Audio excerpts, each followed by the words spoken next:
हाय दोस्तों, मैं हूँ बादशाह बदायूं श्री चौधरी मदन सिंह डिग्री कॉलेज से। और आज हम भूगोल की क्लास बीए पार्ट 2 यानी बीए सेकेंड ईयर भूगोल के फर्स्ट लेक्चर की बात करेंगे, जिसमें भूगोल में आपको बीए पार्ट 2 में 2 प्रश्न पत्र हैं, यानी आपको 2 पेपर देने हैं, जिसमें पहला पेपर आपका आर्थिक भूगोल और दूसरा पेपर आपका भारत का भूगोल है। तो आज हम भारत का भूगोल यानी द्वितीय प्रश्न पत्र के बारे में या सेकंड पेपर के बारे में बात करेंगे। भारत का भूगोल का सिलेबस लिखवाने से पहले हम थोड़ी भारत के भूदृश्य के बारे में बात कर लेते हैं, क्योंकि भारत का भूगोल शब्द से ही पहले इसका अर्थ क्लियर कर लेते हैं कि भूगोल वह विज्ञान है जिसमें पृथ्वी के धरातल का अध्ययन वैज्ञानिक दृष्टिकोण के आधार पर किया जाता है। चूँकि भारत के बारे में समस्त तथ्यों और जानकारियों को हम इसमें समझेंगे, जानेंगे, इसलिए उसके सिलेबस से पहले हम आज, चूँकि हम भारतवासी हैं सब, इसलिए भारत के बारे में पहले मोटा मोटी जानकारी जान लेते हैं। तो देखिए कि भारत है हमारा, और भारत विषुवत रेखा से ऊपर है, इसलिए भारत की स्थिति उत्तरी गोलार्ध में है। भारत की स्थिति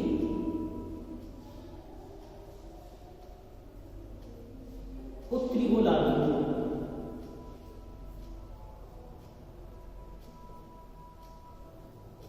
भारत उत्तरी गोलार्ध में स्थित है।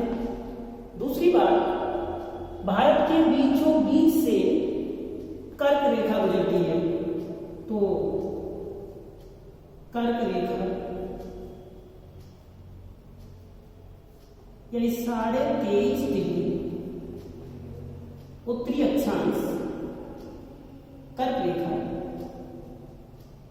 भारत के मध्य से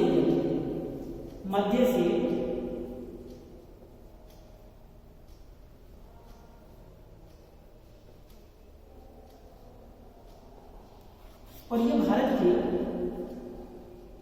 8 राज्यों से होकर गुजरती है, जिसमें उत्तर प्रदेश, दक्षिणी राजस्थान, मध्य प्रदेश, छत्तीसगढ़, झारखंड, पश्चिम बंगाल, त्रिपुरा और मिजोरम शामिल हैं।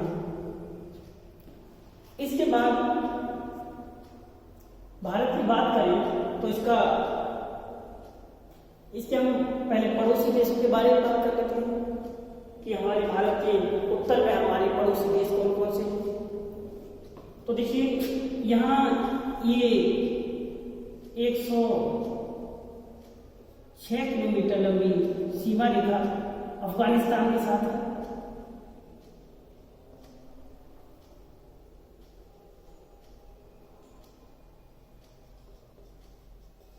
अफगानिस्तान, तो सबसे पहले उत्तर में हमारा पड़ोसी देश यहाँ अफगानिस्तान हुआ। अफगानिस्तान के बाद इस क्षेत्र में हमारा पड़ोसी देश तिब्बत है। फिर इसके बाद यहाँ ये नेपाल हमारा पड़ोसी देश है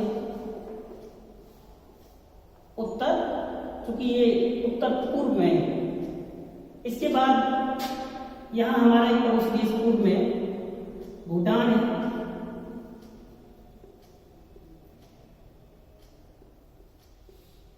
इसके बाद कुछ क्षेत्र ये, और ये सारा क्षेत्र हमारा पड़ोसी देश यहाँ पर चीन है।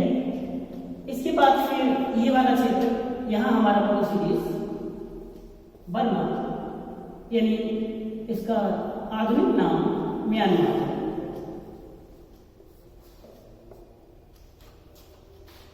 ये हमारे धरातल या स्थल से जुड़े हुए पड़ोसी देश हैं। इसके बाद जब हम इधर आते हैं तो इधर पड़ोसी देश हमारा पश्चिम में पाकिस्तान।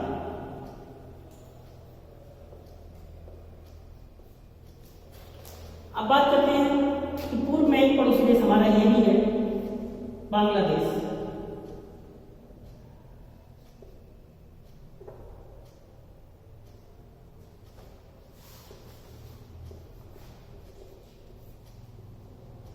बांग्लादेश, ठीक।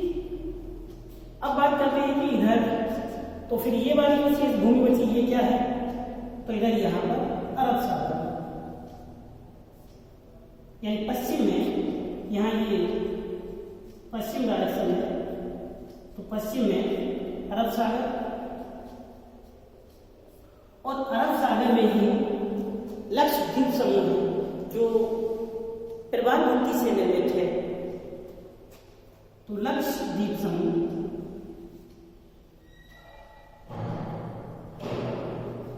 द्वीप समूह। कई बार क्वेश्चन पूछ लिया जाता है ऑप्शन के तौर पर या किसी कंपटीशन विशेष में कि लक्षद्वीप समूह कहाँ पर है, हिंद महासागर में या अरब सागर में या बंगाल की खाड़ी में, तो आप सटीक सा जवाब दे देंगे कि ये अरब सागर में स्थित है। इसके बाद बात आती है भाई ये बांग्लादेश है, बांग्लादेश के चारों की तीन ओर से जो पानी घिरा हुआ है इसको हम बंगाल की खाड़ी कहते हैं।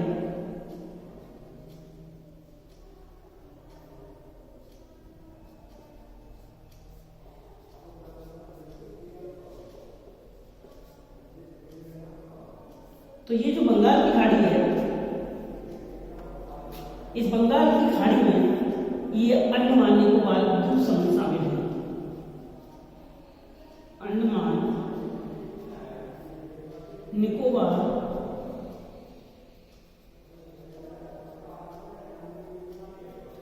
द्वीप समूह।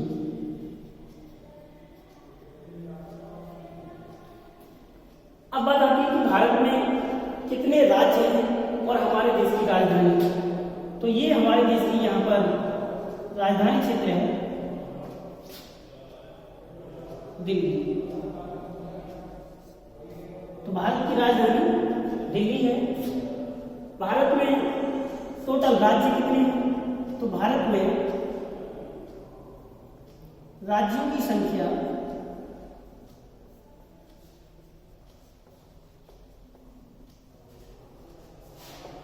8 है। भारत में 8 राज्य हैं। इसके अलावा केंद्र शासित प्रदेश, भारत में 28 राज्य हैं, ठीक। पहले 29 राज्य थे, लेकिन जम्मू कश्मीर के अब 2 पार्ट्स हो गए हैं और इसे केंद्र शासित प्रदेश बना दिया गया है। ये लद्दाख प्रदेश हो गया है, लद्दाख प्रदेश, और इधर ये कश्मीर क्षेत्र हो गया है।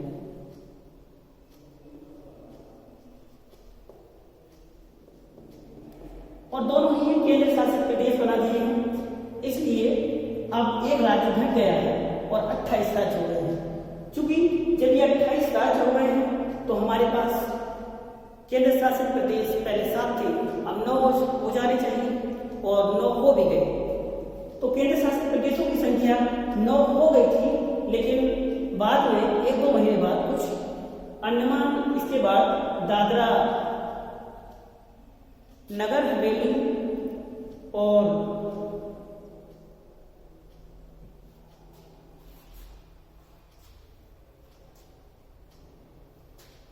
केंद्र शासित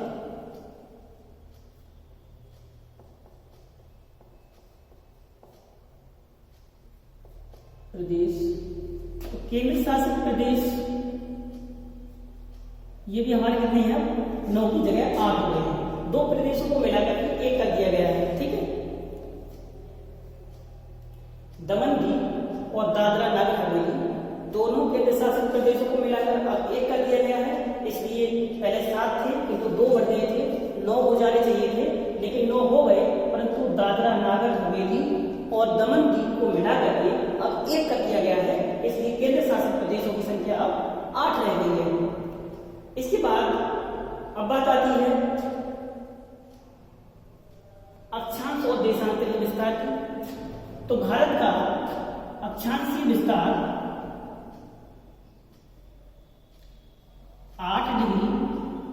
4 मिनट उत्तरी अक्षांश से 37 डिग्री 6 मिनट उत्तरी अक्षांश है। इसके बाद 68 डिग्री 7 मिनट पूर्वी, ये अक्षांश था 68 डिग्री 7 मिनट से 97 डिग्री 25 मिनट पूर्वी देशांतर,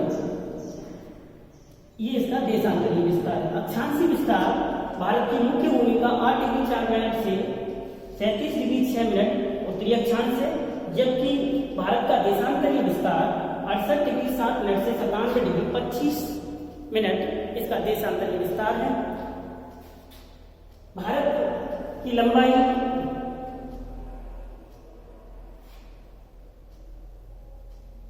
3314 किलोमीटर है। यानी कश्मीर से कन्याकुमारी तक भारत की लंबाई 3214 किलोमीटर है, जबकि पूरब से पश्चिम यानी गुजरात से अरुणाचल प्रदेश की लंबाई 2933 किलोमीटर है। इस तरह से हमने भारत को जानने की कोशिश की और मैं समझता हूं कि इससे मोटा मोटी हमें अपने देश के बारे में पता चल गया होगा। उत्तर में इसके हिमालय पर्वत है, पश्चिम में यहाँ राजस्थान के क्षेत्र में और गुजरात के पश्चिम भाग में मरुस्थलीय क्षेत्र है, पूर्व में इसके घने जंगल हैं, दक्षिण में इसके हिंद महासागर है और पड़ोसी देश एक द्वीपीय देश जो द्वीप की तरह स्थित है श्रीलंका है। इसके बाद पूर्व में इसके बंगाल की खाड़ी है और पश्चिम में इसके अरब सागर है। बंगाल की खाड़ी में अंडमान निकोबार द्वीप समूह स्थित है, जबकि पश्चिम में इसके देखा जाए तो लक्षद्वीप समूह स्थित है, जबकि श्रीलंका जो हमारा पड़ोसी देश है या मालदीव ये हिंद महासागर में स्थित है। ये यहां समझने योग्य बात है। पश्चिमी तट भारत के समुद्री क्षेत्र को जो पश्चिम की तरफ है इसको पश्चिमी घाट कहा जाता है और जो पूर्व की तरफ स्थित है इसको पूर्वी घाट कहा जाता है। इसके लिए पूर्वी घाट कहा जाता है। ठीक, तो आज के लिए मैं समझता हूँ इतना पर्याप्त है। कल हम भारत के बारे में फिर बात करेंगे और डिटेल से विद इसके सिलेबस के साथ। अगर कोई भी पॉइंट या कोई भी बात समझ में नहीं आई हो या कोई भी बात किसी प्रकार की कंफ्यूजन